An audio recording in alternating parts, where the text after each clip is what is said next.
So 255 on a close grip triple. Pretty good. I'm very happy with that. I thought that moved very well. I'm surprised by how much my close grip has. It just won't stop, dude. It just keeps going higher and higher and higher. And it keeps driving up my comp bench more and more and more. To a point to where I almost like do wonder and consider, long term, which one I might be stronger at. Right now, even if the numbers are close, I still am stronger in my competition bench because I still haven't really like turned it on with my comp bench yet, which we just did the start of this block. So this is my only day that's not comp bench. It was doing a lot of long pause, Larson's, whatever. Now the other 3 days are a competition bench. One day having a top set, and the other ones are just straight sets, more like volume work. This is my only day that's not competition grip. It's with the closer grip. So it definitely is driving my competition. That wider grip bench that I use for sure. It's definitely pushing it up. It's driving it up. It's doing what it's supposed to do. It's supposed to, as a secondary movement. It's supposed to complement my main movement, and it's moving, and it's moving very well. And I noticed that like as my triples on this go up, then my doubles on competition bench go up. As my fives on this go up, then my triples on comp. And within the next block, I'm debating. I wanted to pull this out to do only competition lifts. But I'm debating on whether or not leaving this in and just hitting some doubles with it because it's working just so well. So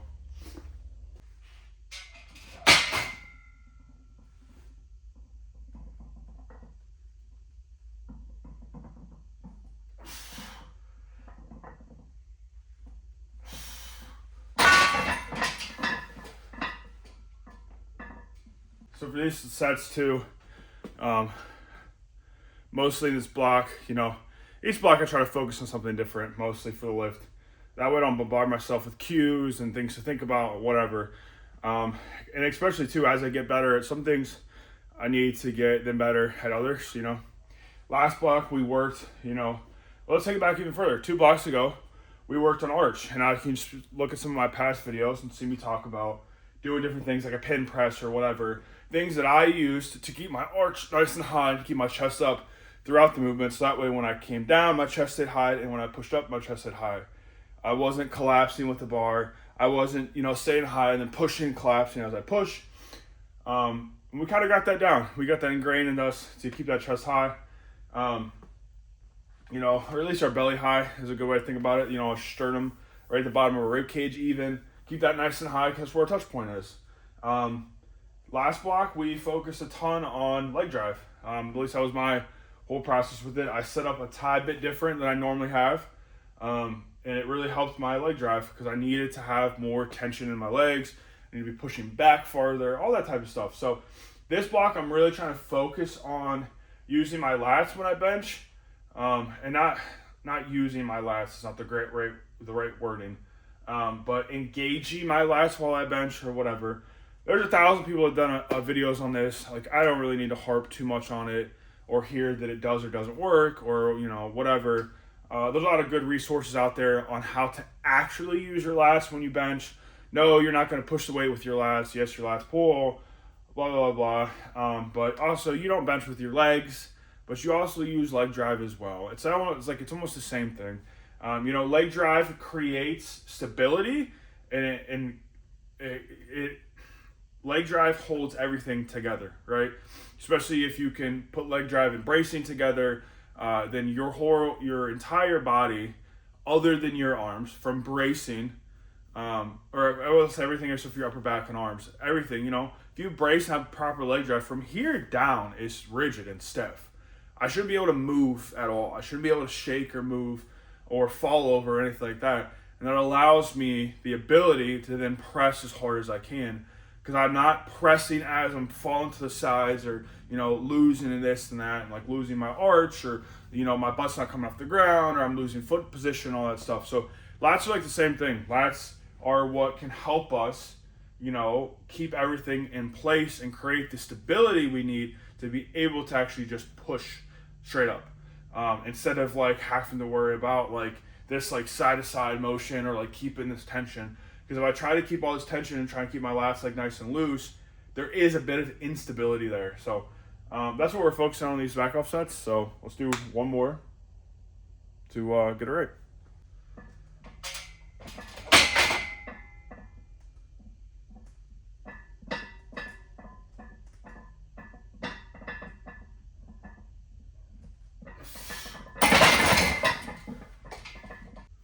You know, too, this whole lat tension thing, upper back tightness, you know, thoracic spine tightness, lower back, whatever, like any type of back tightness at all explains to me why my close grip is always keeping up with my comp, even though my competition is having so much more exposure. You know, I definitely think top end wise, that wider grip for me definitely has more of a higher ceiling than my closer grip does, at least for my past experiences. You know, I could be wrong, you know. Maybe after the meet, maybe I'll see what I can push my close grip up to, and maybe this is a valuable option. But to me, it always comes more natural because of this whole like lat tightness thing. My back is a lot stronger than my front side. You know, I've smaller pecs than I do lats or traps or rhomboids or, you know, rear delts and all that stuff. I just have more musculature on my, especially my upper back, than I do like on my pecs, for instance. So being able to utilize, again, we're not pushing with our lats, we're not pushing with our traps, we're not benching with those muscles, but we're not benching with our legs either, but we all agree that we need that type of stuff, right? So close grip just allows me an easier time to get into position, to hold that position even. You know, having more upper back strength and musculature and all that stuff allows me with the close grip to be able to, because we're closer, to really like lock myself in with my back wise, you know. As we get out a little wider, same thing with squats, right? The wider we hold the bar on squats, the harder it is to really get our back to create that tightness, you know. And there's a point we can get too close and it's like an artificial tightness. You know, there's a middle ground here where we can get in a good position and really squeeze our back. And that's kind of what I'm doing here, right? So I'm like using like this close grip for me, which is honestly just a moderate grip. You know, pinkies on the ring, I think is a pretty in between for most people. You know, this might be a wider grip for some people, and then, you know, if you are this like wide grip, I do think that this is quite a bit. We've talked about this before though.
335 for a pause triple.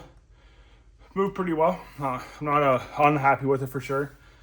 We got 295 now, some back offs. We're just gonna do a 2x3. Yeah, I mean, pretty much same intensity that we did last block. Just one less rep, 10 more pounds, whatever, pretty much on par. I don't want to mess with it too much because I could push this a little harder. I'm aware of that. But, you know, I'm seeing a bunch of results right now, especially in my back squat. I feel good in my back squat. I feel like the pause is doing what it's supposed to. Like that last top set exposed to me a little bit of misgrooves that I'm having when I squat. I can feel myself like come down with it, right? And like shift to the one, my hips like slightly shift to the one side, the bottom. And then when I come up, I kind of like shift back to the one leg and then drive up. And I really noticed it on the first rep. And then the second rep was better, but then the third, I really corrected it. And I could really feel like, I got to be more intentional. I got to shift my hips to the other side. And as I press, I'm pushing with both feet, instead of allowing my body to like shift my hips and shift back and up, whatever. I need to make sure like my pelvis is staying like straight down and straight up with the movement. So it's doing what it's supposed to. The pause is doing what it's supposed to. This is a secondary movement, is driving my main lift and just driving it up too. So I don't want to mess with it too much. I don't need the intensity to be anything that I don't need it to be, if that makes sense. Like if I went harder, would I squat more on my main day? Or would I create way more fatigue and squat less? Because I think I'd squat less. I think I'd produce too much fatigue. This is like the perfect stimulus. And technically, I'm squatting 3 times a week, 2.5, we'll call it, as my competition day, my pause squat day. But I'm also doing belt squats on our like deadlift day as well. So keeping this intensity slightly down compared to my competition squat, and then keeping belt squats, obviously the intensity is a lot lower because the load is a lot less. That's kind of what we're looking for here. We don't want to kill ourselves right now in the secondary movement. We just want something that's going to move well. And almost like, I always thought secondary movements were like a good confidence builder. If I'm busting my balls every day on that secondary movement, it's probably not a good one, right? I need something that's going to like help me like, okay, regardless of where my lift is, this is moving so well, like this is like progressing. I feel good at this. Like, so maybe like whatever I'm experiencing on my main day is maybe some other factors that I'm just not thinking of, whether that's delusion or not, who cares? There is a point where like that will work, that will help, that will help us get through these like sticking points or plateaus or whatever. So let's do 2 more sets of these. We're at 295 for these back offs. We got 2x3, so let's bang these out real quick. Let's get some nice pauses in here. Let's be intentional with the way our hips are going and what we're driving with our legs and how we're driving with our legs on these next 2 back off sets. And then we'll kind of finish up the workout. All right, what's up? So we're going to do the outro like this. I think it records the audio a little better. If you guys are watching my videos from the past or even right now, my audio is not the best. I'm currently in the process of getting a Bluetooth microphone sent to my house or whatever. Things aren't working the way that I thought they were going to, audio-wise, whatever. It is what it is. But we are working on getting a mic, so this audio should be a little bit better here very, very soon. So, but you guys are watching my second set of pause squats, 295. We did a 2x3. I don't have a ton to say. I've harped on secondary movements. My secondary movement being a pause squat. I've talked about what it does, what it doesn't, what it should, what it shouldn't, whatever. My mentality, went over it 1,000 times, so I don't feel like I need to keep talking about it. But everything moved super well. I'm very happy with that. I'm very happy with the speed, the way that it felt. That's pretty much all I got to say. It's a squat, and I paused it, so yeah. Then next, we're going to do these like almost like a tricep rollback, but on an easy curl bar.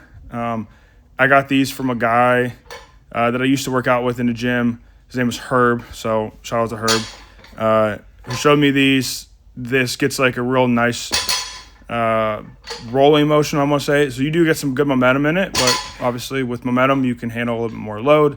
And that was kind of the whole point of this, was to handle a little bit more load. So really loads up the triceps. Even with the momentum, I think it kind of mimics like the bench in a sense. So get a lot of momentum in the beginning, and then it puts a ton of tension on your triceps right at the end. So then lat pull downs. Lat pull downs. But I will say, since adding straps, slowing the movement down, and doing everything that I'm doing right now in this set, I have realized I have a ton of scar tissue on the right side, on my right lat. So that's kind of right there where I paused. I kind of realized it because I have a real bad like click sensation, or my lat like doesn't quite want to fire right. And I can feel like scar tissue in there kind of break up around like my shoulder blade and stuff as I'm kind of doing this and going through the movements. So, yeah, I mean, I don't know. I don't have a ton to say about it, but we're going to work through it. We're going to figure it out.